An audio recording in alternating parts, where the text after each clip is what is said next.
नमस्ते। आप सब लोगों को नए वर्ष की बहुत बहुत शुभकामनाएं। और आने वाला वर्ष मतलब आ ही चुका है। आज 1 जनवरी 2025 है, 25 है।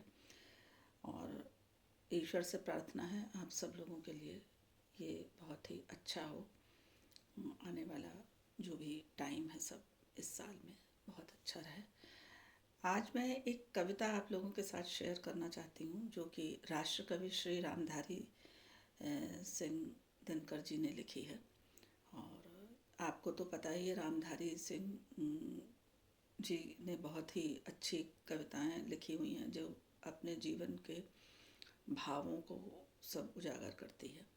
तो कविता का शीर्षक मैं ज़्यादा टाइम न लेते हुए आपको बताना चाहूँगी। कविता का शीर्षक है कोई अर्थ नहीं, means there is no meaning. There is no meaning. तो ये आप इसको सुनिए और आपको बड़ी भावपूर्ण लगेगी। मुझे ये बड़ी अच्छी लगी।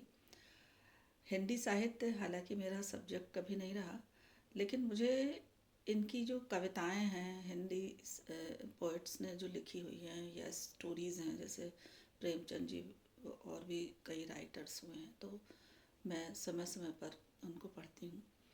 तो आज मैं आपको ये सुनाती हूँ। Hopefully you will like it.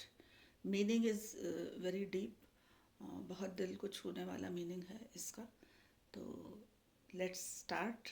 I am just going to recite it and hopefully you will understand and love it.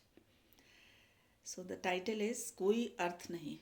कविता का शीर्षक है, रिटन बाय राष्ट्र कवि श्री रामधारी सिंह दिनकर।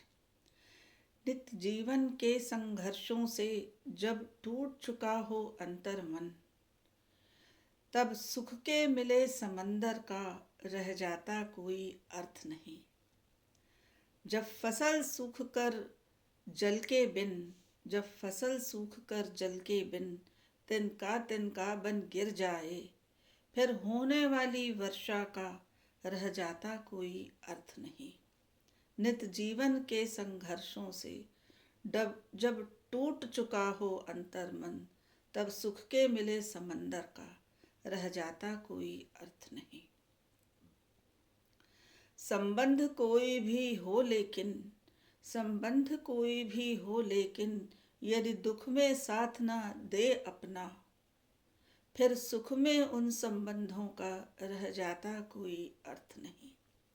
छोटी छोटी खुशियों के क्षण, छोटी छोटी खुशियों के क्षण निकले जाते हैं रोज जहां, फिर सुख की नित्य प्रतीक्षा का रह जाता कोई अर्थ नहीं।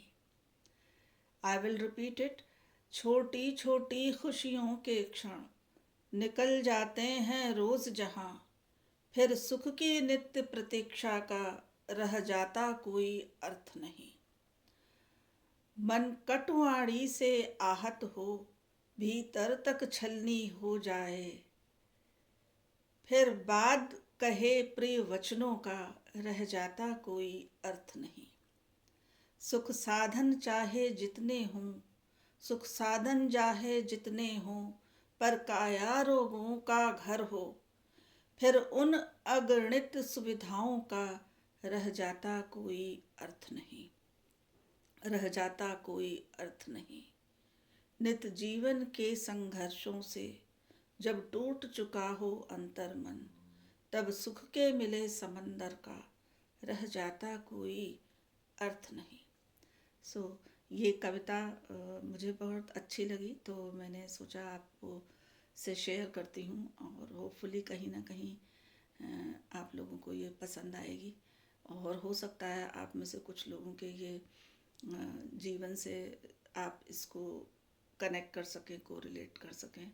तो हमारे जो साहित्य में है, हर भाषा के साहित्य में हमारे जो भी हैं, मतलब इनमें मीनिंग छुपा हुआ है, चाहे वो कविताएं हों, कहानियाँ हों, जो लंबे समय से चली आ रही हैं और अभी भी हमारे दिल को छू जाती हैं। तो धन्यवाद सुनने के लिए। अपने कमेंट्स में बताइए आपको कैसी लगी, अपने राय दीजिए आप और कौन से कवि की कविताएं सुनना चाहेंगे। धन्यवाद। Thank you.